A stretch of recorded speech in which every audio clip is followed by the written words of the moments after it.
जिंदगी बचाओ, मोबाइल हटाओ, जिंदगी बचाओ, मोबाइल हटाओ, जिंदगी बचाओ, मोबाइल हटाओ, जिंदगी बचाओ, मोबाइल हटाओ, जिंदगी बचाओ, मोबाइल हटाओ, जिंदगी बचाओ, मोबाइल हटाओ, जिंदगी बचाओ।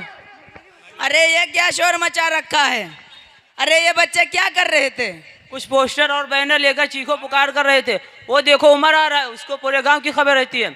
उससे पूछते हैं, अरे उमर भाई काहे का शोर था? और बच्चे मोबाइल के खिलाफ रैली निकाल रहे थे कि मोबाइल एक स्लो पॉइजन है।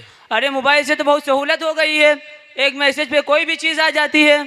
अरे हाँ, वो अपने बाजू वाले जैद को देखो ना, दिन भर में उसके पास कोई ना कोई पार्सल तो आता ही रहता है बाजू में। अरे बेटा क्या मंगवाया है आपने? कुछ नहीं, वो अमेज़ॉन पे ऑफर था, मोबाइल का तो नया फ़ोन मंगवाया है जिसमें कैशबैक, एडिशनल डिस्काउंट और एक्सचेंज ऑफर है। हाँ भाई।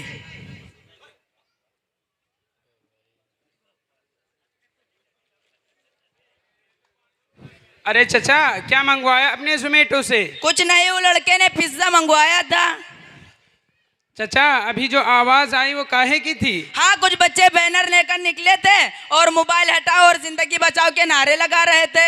क्या मोबाइल के बारे में रैली? हाँ हाँ, बच्चों का कहना है कि मोबाइल अच्छी चीज़ नहीं है। हाँ सही कहना है बच्चों का। क्या सही कहना है बच्चों का? मोबाइल ने तो कितनी आसानी कर दी है। हाँ सही बात है, उसने तो जिंदगी के राब्तों को आसान कर दिया है। तो बच्चों ने, अरे हाँ एक काम करो, मौलाना साहब भी आ रहे हैं, उन्हीं से पूछ लो कि मोबाइल अच्छी चीज है या बुरी चीज।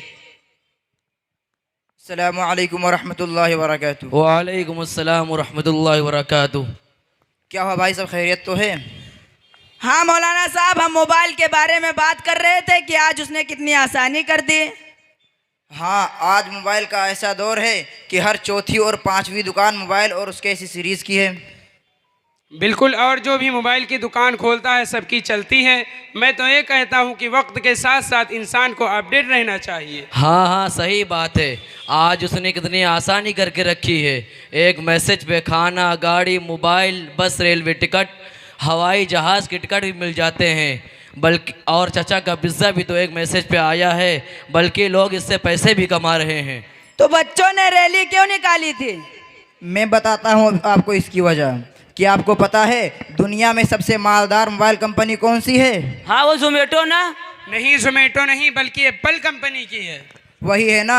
आपको पता है इस कंपनी के मालिक ने इससे खुद अपने बच्चों को दूर रखा है और कहा है मैंने इस खबीस को बनाया है और मैं जानता हूँ ये मेरे बच्चों के लिए कितनी ख़तरनाक है। ये आईफोन कंपनी के मालिक का जवाब है जो इस मोबाइल की दुनिया का बाप है। मैं मोबाइल के इस्तेमाल का मुखालिफ नहीं हूँ, बल्कि कहा जाता है कि सलाहियत का इजाला नहीं बल्कि इमाला भी होना चाहिए। यानी एक चीज़ जो नफ़ा और नुकसान दोनों देती है उसको नफ़े में इस्तेमाल करना चाहिए, लेकिन इस्मुहुमा अकबर मिन नफ़इहिमा, जिसका नुकसान बहुत ज़्यादा है नफ़े के मुकाबले में।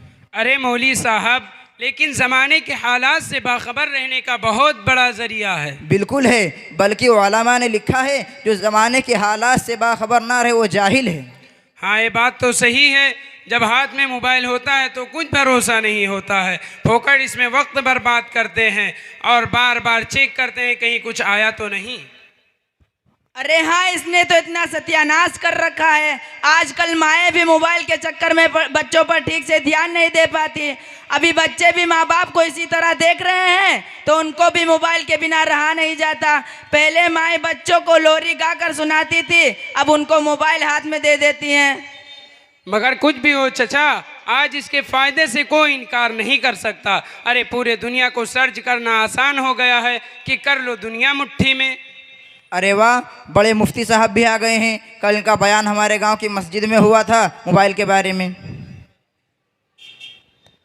अस्सलामु अलैकुम वरहमतुल्लाहि वबरकातुहू। वालेकुम अस्सलाम वरहमतुल्लाहि वबरकातुहू। आइए मुफ्ती साहब। क्या बात है मौलाना साहब, पूरे महल्ले को लेकर खड़े हुए हो, खैरियत तो है? असल में ये लोग मोबाइल के फ़ायदे बता रहे थे तो मैंने कल आपका बयान सुना था तो थोड़ी बहुत चीज़ें हमने इनको बताई। अब आप ही इनसे बात कीजिए। क्या बात है भाइयों, क्या कहना है? क्या मोबाइल के फ़ायदे नहीं हैं मुफ्ती साहब? अरे साहब, इसके फ़ायदे से कौन इनकार करता है। बस आप इतना समझ लीजिए जैसे कि दवाइयों पे लिखा होता है इसे बच्चों की पहुंच से दूर रखें। हालांकि दवाई तो हर एक के फ़ायदे की चीज़ है, ये उसी के लिए फ़ायदेमंद है जिसे इसकी ज़रूरत हो। अगर कोई शख्स इसे बग़ैर ज़रूरत के इस्तेमाल करेगा तो बजाय फ़ायदे के नुकसान होगा। हाँ मुफ्ती साहब, इसके नुकसानात बताइए। तो फिर सुनिए, सबसे ज़्यादा वक्त किसने बर्बाद किया? हालांकि हदीस पाक में आता है अन उम्रिही फ़ीमा अफ़नाह, कल क़यामत के दिन वक्त के बारे में पूछ होगी कि वक्त कहाँ गुजारा। आज का नौजवान तो रात भर मोबाइल पर लगा हुआ है, बच्चे तो मोबाइल के बगैर सोते ही नहीं। तालीम का नुकसान किसने किया? सेहत किसने बर्बाद की? हालांकि हदीस पाक में आता है तंदुरुस्ती भी एक नेमत है, कल क़यामत के दिन इसके बारे में पूछ होगी। आज लोग मोबाइल के चक्कर में अपनों से दूर होते चले गए, मुस्कुराते भी हैं तो अकेले अकेले मोबाइल में। ये तो मैंने इसके चंद दुनियावी नुकसान बताए हैं, इसने दीन का कितना नुकसान किया है? हाँ फिर बताइए इसके दीन के नुकसानात मुफ्ती साहब। इसने लोगों को बेहया बेगैरत बना दिया, गंदी फिल्में फौहश वीडियो लेकर आया।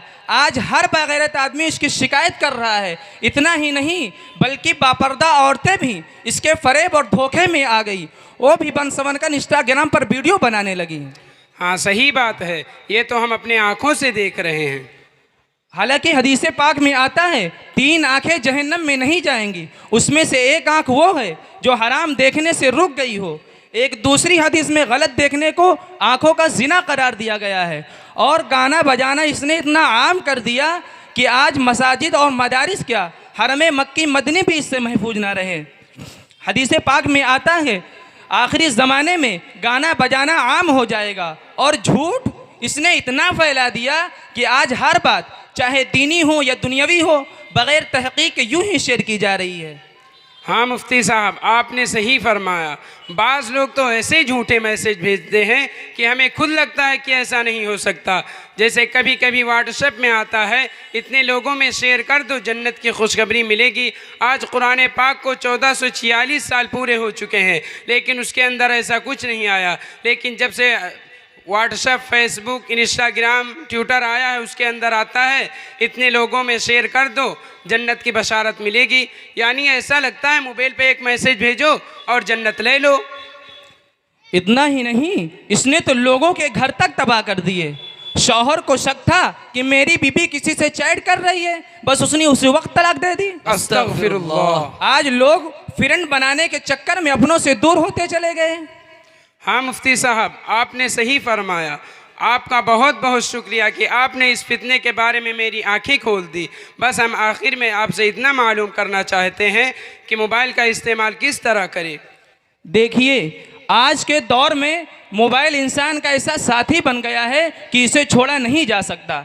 लेकिन अगर हम इसे नफ़ा बख्श कामों में इस्तेमाल करें तो इसके बहुत सारे फ़ायदे हैं।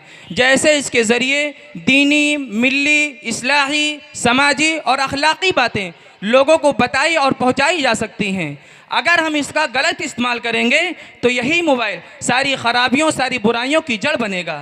अगर हमें पाकीज़ा मुआशरा चाहिए तो इसके गलत इस्तेमाल से बचना होगा। अल्लाह तबारक व तआला से दुआ है कि हम सबको इसका सही इस्तेमाल करने की तौफीक अता फरमाए। आमीन। अस्सलामु अलैकुम व रहमतुल्लाहि व बरकातुहू। वालेकुम अस्सलाम व रहमतुल्लाहि व बरकातुहू।